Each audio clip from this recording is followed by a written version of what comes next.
ಈಗ ಹುಟ್ಟಿದ ಮಕ್ಕಳಿಗೆ ಕೇಕ್ ತಂದು ಆ ಟೊಪಿಗೆ ಹಾಕಿ ಹಿಂದ್ಗಡೆ ಕ್ಯಾಂಡ್ಲ್ ಹಚ್ಚಿ ನೀವು ಅವ್ರ ಜೊತೆ ಕುತ್ಕೊಂಡು ಕ್ಯಾಂಡ್ಲನ್ನು ಆರಿಸ್ತೀರಿ, ದೀಪ ಹಚ್ಚೋದಿಲ್ಲ.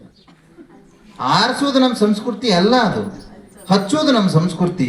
ಹಂಗೆ ಮನೆಯಲ್ಲಿ ಒಂದು ಸಣ್ಣ ದೀಪ ಹಚ್ಚಿ ದೇವ್ರ ಮನೆಯೊಂದೇ ಎಷ್ಟು ಬೆಳಕನ್ನು ಕೊಡುತ್ತೆ, ಆನಂದ ಕೊಡುತ್ತೆ ನೋಡ್ರಿ. ಮಕ್ಕಳೆಲ್ಲ ಹಿಂದೆ 10 ವರ್ಷದ ಹಿಂದೆ ಕೇಕನ್ನು ತಿಂದು ಆನಂದ ಪಡ್ತಿದ್ರು. ಈಗ ಸುಡುಗಾಡದವ್ರು ನೋಡಿದ್ರೆ ನೀವು ಬಹುಶಃ ಕೇಕನ್ನು ಮುಖಕ್ಕೆ ಬಡ್ಕಂತಾರೆ. ಕೇಕನ್ನು ಮುಖಕ್ಕೆ ಬಡ್ಕೊಂಡು ಈಗ ಇನ್ನೂ ಆಗ್ತಾ ಇದೆ ಏನಂತ, ಮುಖಕ್ಕೆ ಬಡ್ಕೊಂಡ ಮೇಲೆ ಕ್ಯಾಂಡ್ಲ ಹಚ್ತಾರೆ. ಅದರಲ್ಲಿ ಆಸಿಡ್ ಕೆಮಿಕಲ್ ಇರೋದ್ರಿಂದ ತಕ್ಷಣ ಬುಗ್ಗ ಅಂತ ಮುಖಕ್ಕೆ ಹತ್ತಿಕೊಳ್ಳುತ್ತೆ.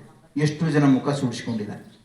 ಸೊ ಹಾಗಾಗಿ ನೀವು ಅರ್ಥ ಮಾಡ್ಕೊಳ್ಳಿ, ನಮ್ಮ ಸಂಸ್ಕೃತಿನೇ ನಮಗೆ ಶ್ರೇಷ್ಠ. ಅದಕ್ಕೆ ಭಾರತ ದೇಶ ಪವಿತ್ರ ದೇಶ, ಇದು ಹಿಂದೂ ದೇಶ. ಅದರ ಜೊತೆಯಲ್ಲಿ ನಮ್ಮಲ್ಲಿ ಸನ್ಯಾಸಿಗಳು, ಸಂತರು, ಮಹಾತ್ಮರು, ಎಂತೆಂಥ ಋಷಿಮುನಿಗಳು ಎಲ್ಲಿ ಆಗೋದ್ರು. ಭಾರತ ದೇಶದಲ್ಲಿರುವಷ್ಟು ದೇವಸ್ಥಾನಗಳು ಇಲ್ಲ ಎಲ್ಲೂ ಕೂಡ. ಯಾಕೆಂದ್ರೆ ನಮ್ಮ ಜನಕ್ಕೆ ಆ ಸಂಸ್ಕಾರ ಬರಬೇಕು ಅನ್ನೋ ಕಾರಣಕ್ಕೋಸ್ಕರ. ಬಹುಶಃ ನೀವೆಲ್ಲರೂ ಆ ಥರದ ಒಂದೊಳ್ಳೆ ಸಂಸ್ಕಾರವನ್ನು ಕಲಿ